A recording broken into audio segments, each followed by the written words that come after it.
नमस्कार।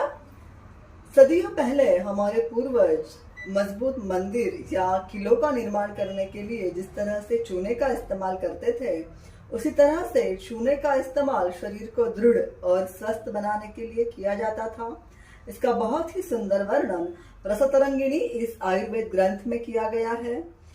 रसतरंगिणी में चूर्णोदक के रूप में चूने का इस्तेमाल बताया गया है। चूर्णोदक यानी लाइम वाटर। कैल्शियम की कमी के लिए आज जो दूध या डेयरी प्रोडक्ट हम ले रहे हैं, उसकी क्वालिटी इतनी अच्छी नहीं है, ये हम सब जानते हैं।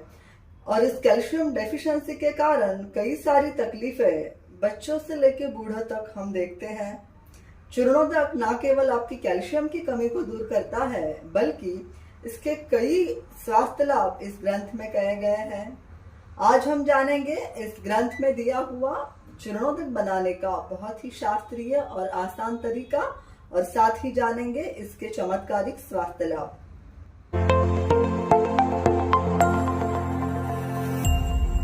शरीर की सभी क्रिया सही ढंग से चलने के लिए डेली हमें कम से कम 1000 मिलीग्राम कैल्शियम की जरूरत होती है, और इसकी पूर्ति करने के लिए चूर्णोदक से अच्छा ऑप्शन कोई हो ही नहीं सकता। चूर्णोदक बनाने के लिए आपको एक ही चीज मार्केट से लानी है, और वो है चूना। हरे रंग की डिब्बी में ये चूना आपको आसानी से मार्केट में मिल जाता है।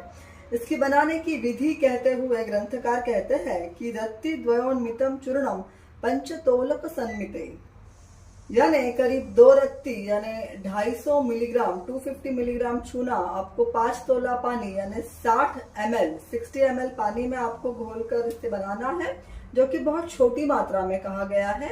हम इसको हमारी कन्वीनियंस से अगर कैलकुलेट करें तो करीब 4 ग्राम चूना आपको 1 लीटर पानी में घोलना है।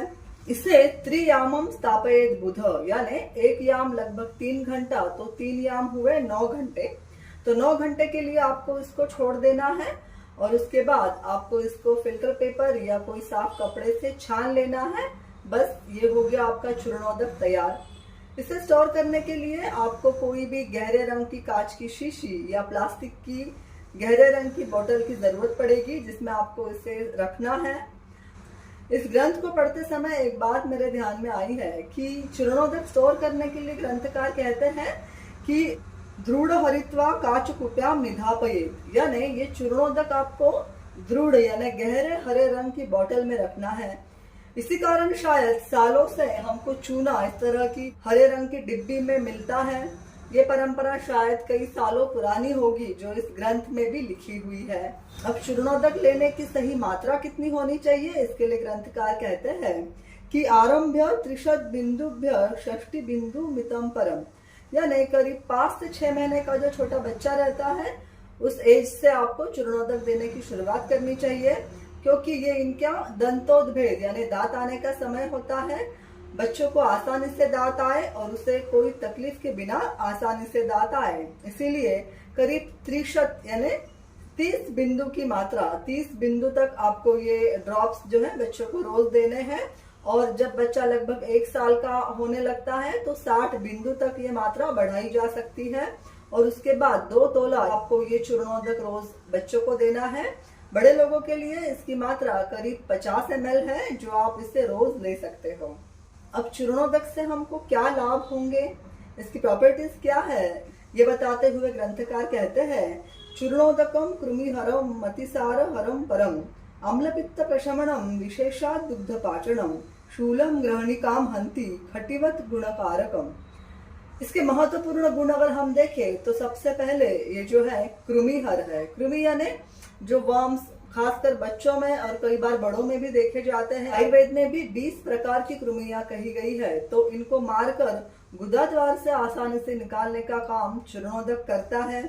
साथ ही जो बच्चों को दांत आने का काल रहता है वो आसानी से आए, इसलिए चूर्णोदक लाभकर है। हमारी हड्डियां मजबूत बनाने के लिए चूर्णोदक बहुत ही कारगर है।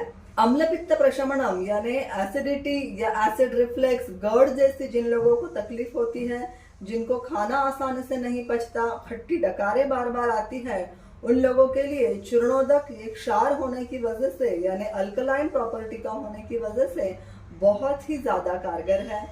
हम देखते हैं आजकल एंटासिड्स में भी जो है चूने का इस्तेमाल होता है। तो उसी तरह जब ये चूने का पानी हम इस्तेमाल करते हैं तो आपकी एसिडिटी में बहुत राहत इससे आपको मिलती है। साथ ही जितने भी अल्सरेशन या मुंह में छाले जैसी तकलीफें हैं, उस अल्सर को जल्दी भरने का काम या घाव को जल्दी भरने का काम चूर्णोदक करता है। इसीलिए जिन लोगों को बार बार मुंह में छाले आते हैं वो लोग चूर्णोदक का कुल्ला कर सकते हैं, उसका गार्गल कर सकते हैं। विशेषात दुग्ध पाचनम, यानी विशेष करके जिन लोगों को दूध आसानी से नहीं पचता, कई बच्चों को लैक्टोज इंटॉलरेंस जैसी समस्याएं होती है, तो उसको दूर करने के लिए, दूध आसानी से पचाने के लिए भी दूध में मिलाकर इस चूर्णोदक का इस्तेमाल किया जा सकता है। शूलम ग्रहणी हंति, पेट में खाना पचते समय हमेशा दर्द रहना या ग्रहणी जैसी तकलीफ यानी इरिटेबल बाउल सिंड्रोम IBS, कई लोगों को खाने के बाद ही मल त्याग की प्रवृत्ति होती है या दिन में कई बार उनको लैट्रिन की समस्या होती है। जिनकी ग्रहणी मजबूत नहीं होती है, डिओडेनम मजबूत नहीं होता है, तो इन लोगों के लिए चूना बहुत ही अच्छी दवाई है, जिसके कारण इनकी जो स्टूल की फ्रीक्वेंसी है वो कम हो जाती है, उनका खाना आसानी से पचने लगता है और उनका डाइजेशन इंप्रूव होने की वजह से उनके हेल्थ एस्पेक्ट में भी बहुत इंप्रूवमेंट होती है। इसके साथ साथ कैल्शियम डेफिशिएंसी की वजह से जितनी भी समस्याएं हम देखते हैं, जैसे कि बालों का झड़ना, आपका डाइजेशन सही न होना, आपके शरीर में हार्मोन सही ढंग से न बनना, जिस कारण इनफर्टिलिटी, PCOD या थायराइड जैसी समस्या का होना, मेंटल डिसेबिलिटी या मेमोरी लॉस जैसी समस्याएं, लगभग कैल्शियम का काम शरीर की हर एक चयापचय क्रिया में होता है। इसीलिए डेली कैल्शियम का रिक्वायरमेंट सही ढंग से होना बहुत जरूरी है, जिसके लिए चूर्णोदक से आसान और शास्त्रीय तरीका कोई हो ही नहीं सकता। अगर आप 1 लीटर चूर्णोदक नहीं बनाना चाहते हो तो आपकी 3 से 4 मेंबर की फैमिली के लिए 1 गिलास पानी में आप करीब 2 गेहूं के दाने के बराबर चूना मिक्स करके 9 घंटे तक रख दीजिए और फिर छान कर उसका इस्तेमाल दूसरे दिन सबके लिए कीजिए। इस तरह से जब बहुत ही साइंटिफिक और शास्त्रीय तरीके से चूना आपके शरीर में पहुंचेगा तो आप देखोगे आपके स्वास्थ्य में बहुत ही तेजी से अच्छे परिवर्तन होंगे। मुझे ऐसा लगता है ग्रंथ में दिया गया ये ज्ञान हमारे लिए धरोहर है, जो हमें भी अपनाना चाहिए और हमारे आने वाले पीढ़ी तक भी पहुंचाना चाहिए। चूर्णोदक के लेकर आपके अनुभव कैसे रहे जरूर मुझे बताइए। आयुर्वेद अमृत है, इसे अपनाइए। धन्यवाद।